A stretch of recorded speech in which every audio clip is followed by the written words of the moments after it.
Je pense que le mal en France, il a pris des proportions, et je pèse mes mots en le disant, qui sont diaboliques. C'est un président qui crée en permanence des problèmes avec les citoyens. Il n'y a plus de cohésion sociale. On a un président qui a mis le chaos. Macron s'est donné les pouvoirs d'être un dictateur en France. C'est quelqu'un qui dégage quelque chose d'extrêmement inquiétant. Et les décisions qui sont prises en France sont plus qu'inquiétantes. Elles sont fascisantes. C'est-à-dire, ils ont les pleins pouvoirs sur notre parole, sur nos biens et sur nos enfants.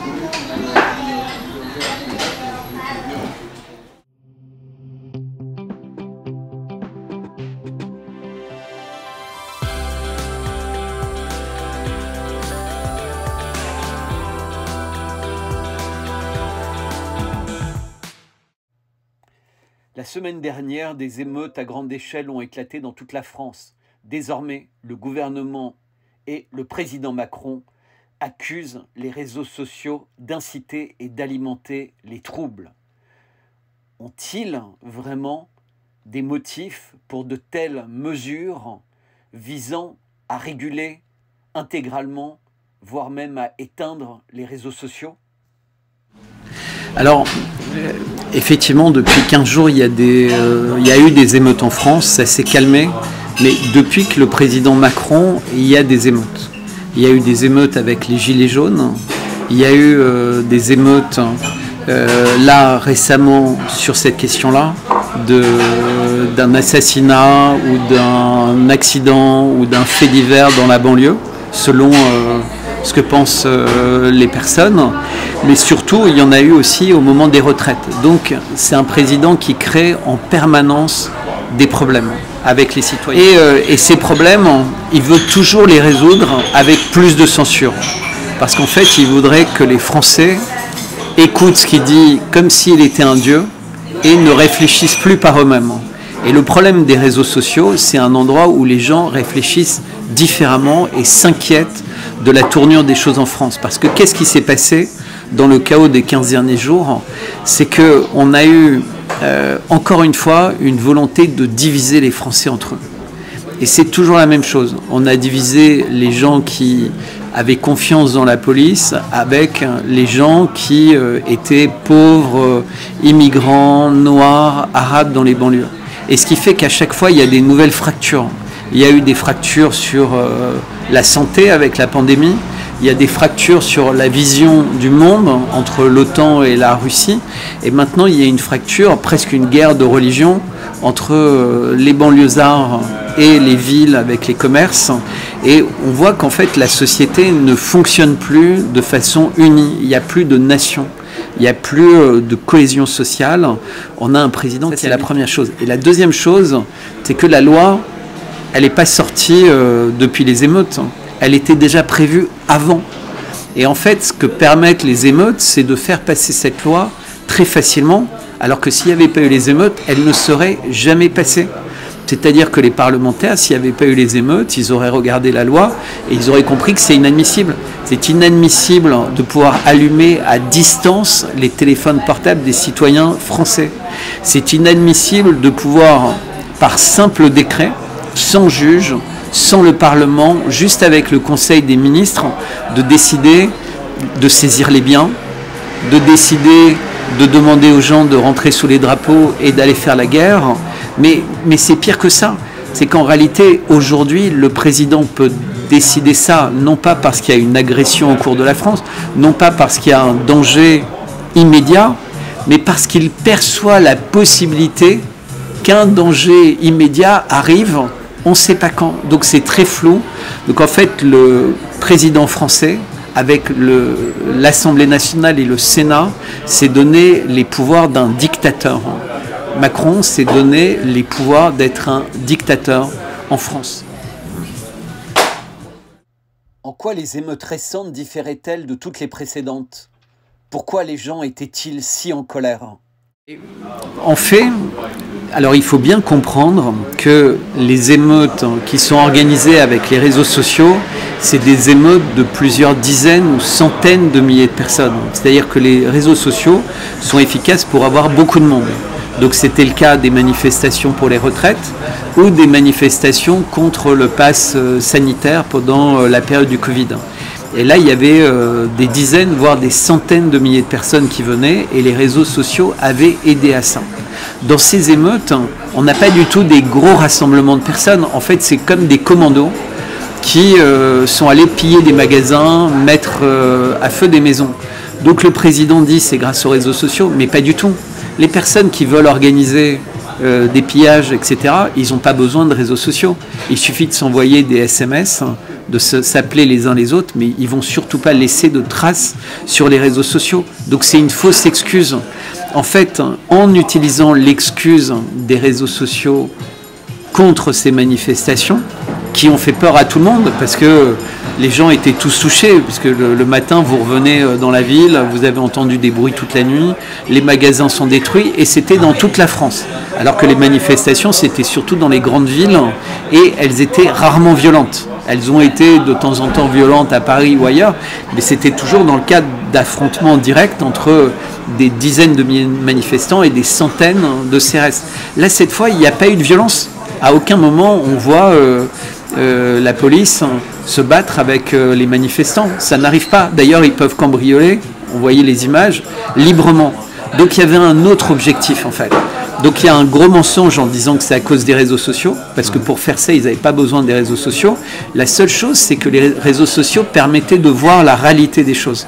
Et on est dans un gouvernement qui est dans le mensonge, donc il ne veut pas que les gens puissent voir la réalité des choses. La réalité des choses, c'est il y a des gens qui ont pillé des magasins, c'était des petits groupes très organisés, et ce n'était pas des manifestations de la banlieue contre les villes ou autres, c'était véritablement des pillards qui sont allés profiter du fait que le président de la République, dès la mort du jeune homme, a dit le policier est responsable. Il n'aurait pas dû faire ça. Alors qu'en réalité, l'enquête n'a pas eu lieu et donc personne ne peut s'exprimer sur la culpabilité ou non de quelqu'un, et surtout pas le président de la République, avant que l'enquête ait eu lieu.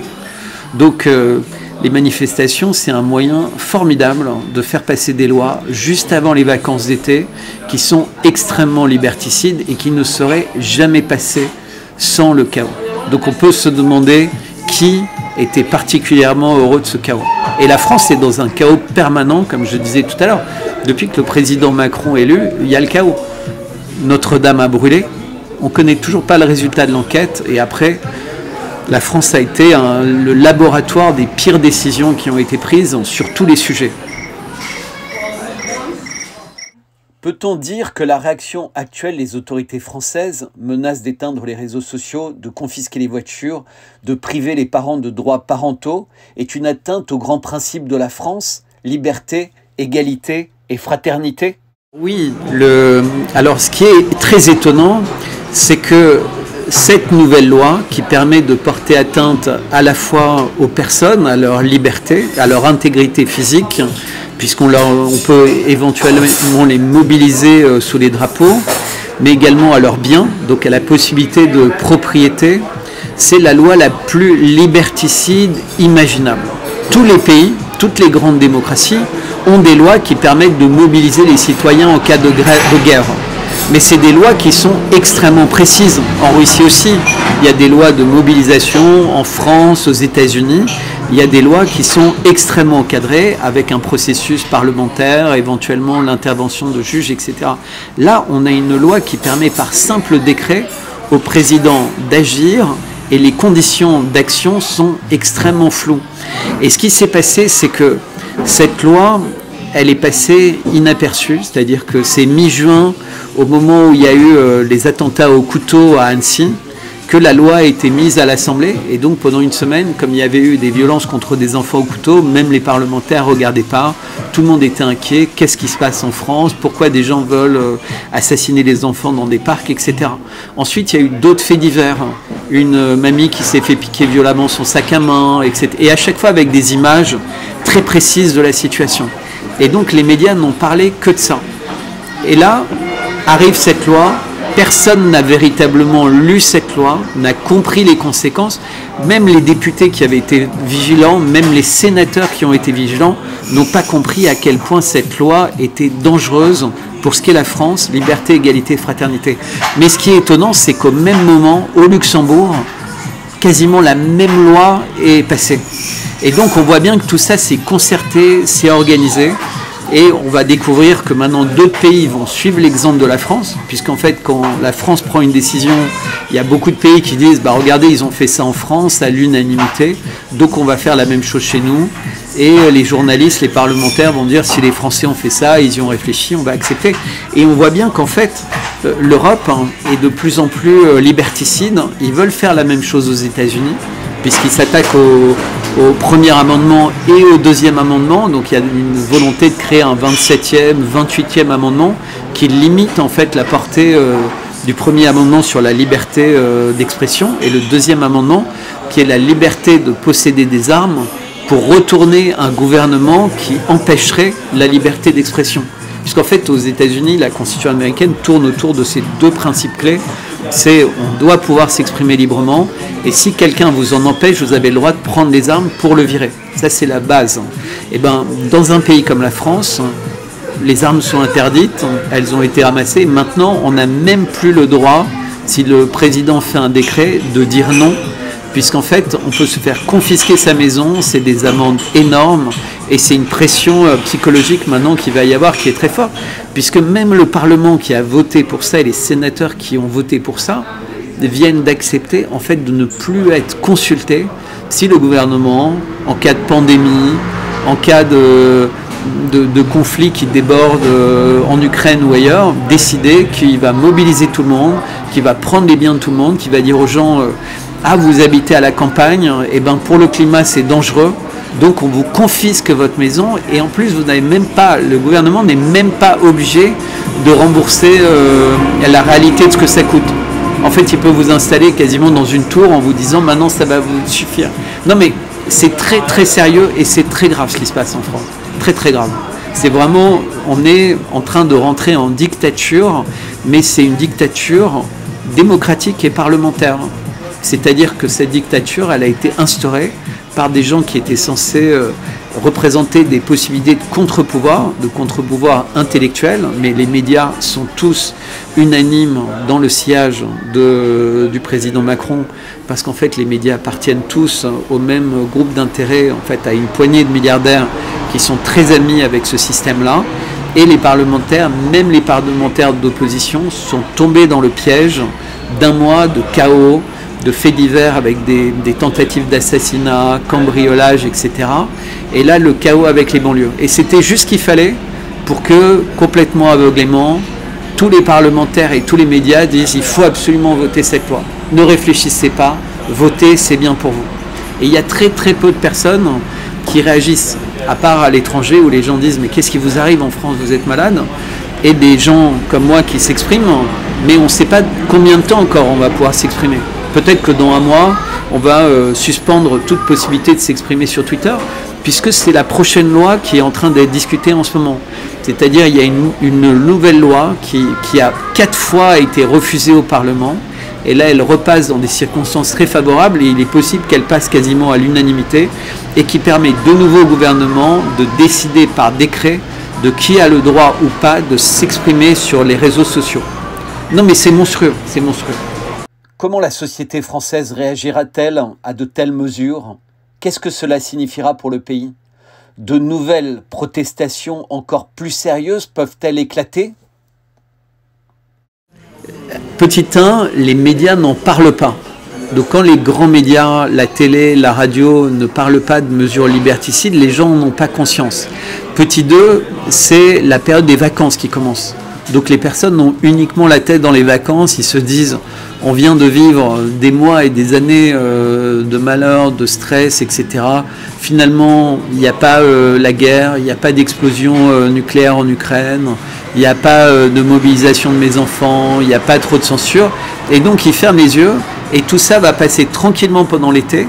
Et les gens vont revenir en août ou en septembre et tout aura changé, mais ils n'en ont pas eu conscience et ce sera légal. Parce qu'en fait, ce qui se passe, c'est que c'est totalement légal. C'est un coup d'État légal, démocratique, parlementaire et démocratique. Mais les gens ne le savent pas. Ils vont le réaliser. C'est-à-dire, dans quelques mois, les gens vont dire « Mais non, mais j'ai le droit de m'exprimer. Mais qu'est-ce que j'ai dit de mal? J'ai dit la vérité. Ah oui, non, mais le gouvernement a décidé que même la vérité n'était pas autorisée. Donc maintenant, le langage officiel, c'est le mensonge, mais ils pourront dire ça avec cynisme. C'est très très sérieux ce que je dis, c'est ce que permet la loi.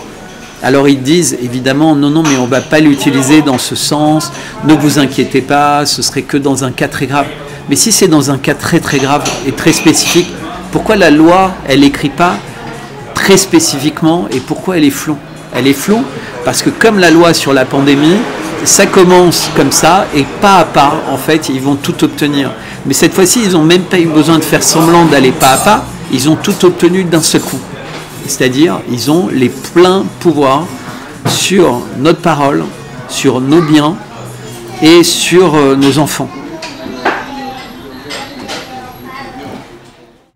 Pourquoi assistons-nous pour la première fois à une réaction aussi dure de la part des autorités? La crise est-elle vraiment si grave?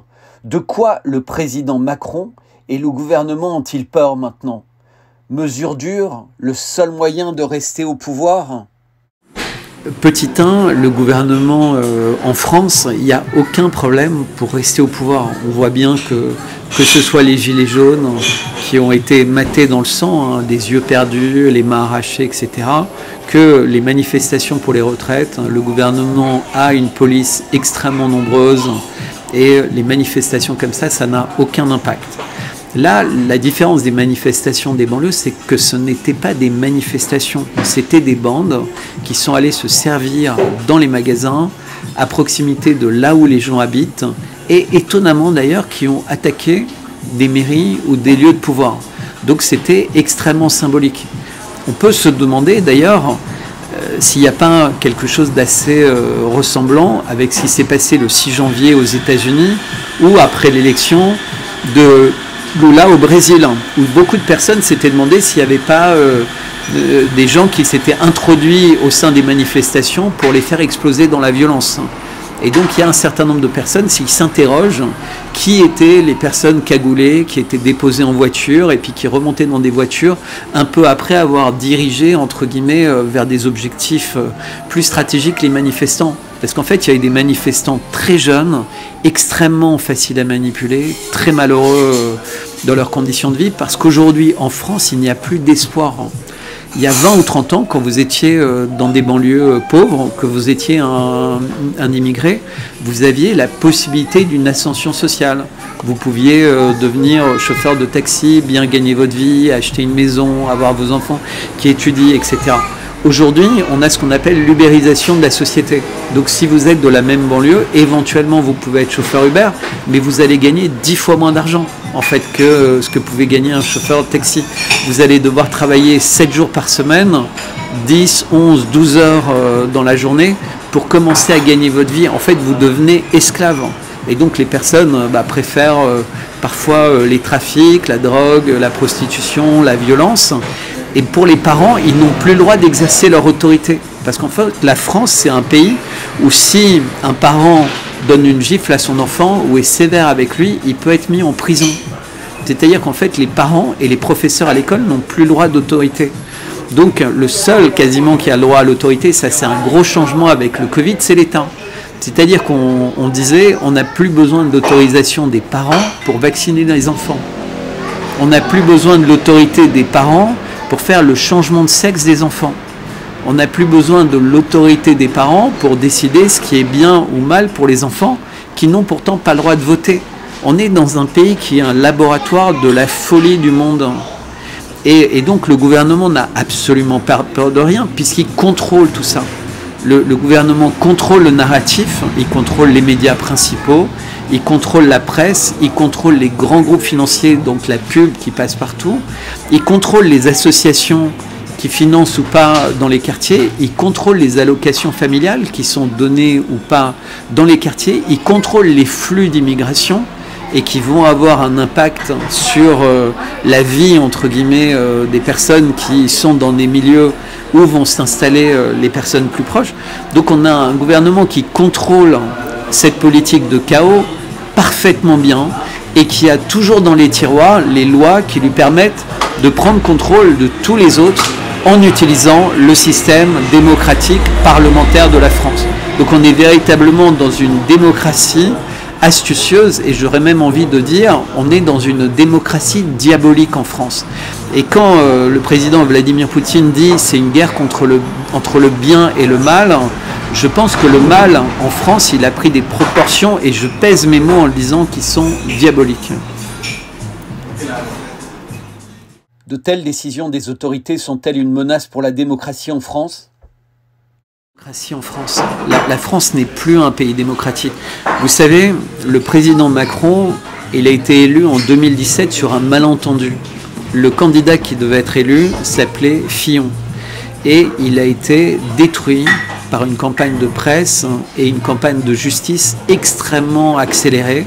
Et il a été abandonné par beaucoup de monde, pas parce qu'il n'était pas un candidat fiable et juste, mais parce qu'en fait, il y a une machine qui œuvrait dans les dîners en ville et dans l'ombre pour mettre en place Macron, qui est quelqu'un qui est totalement inconnu.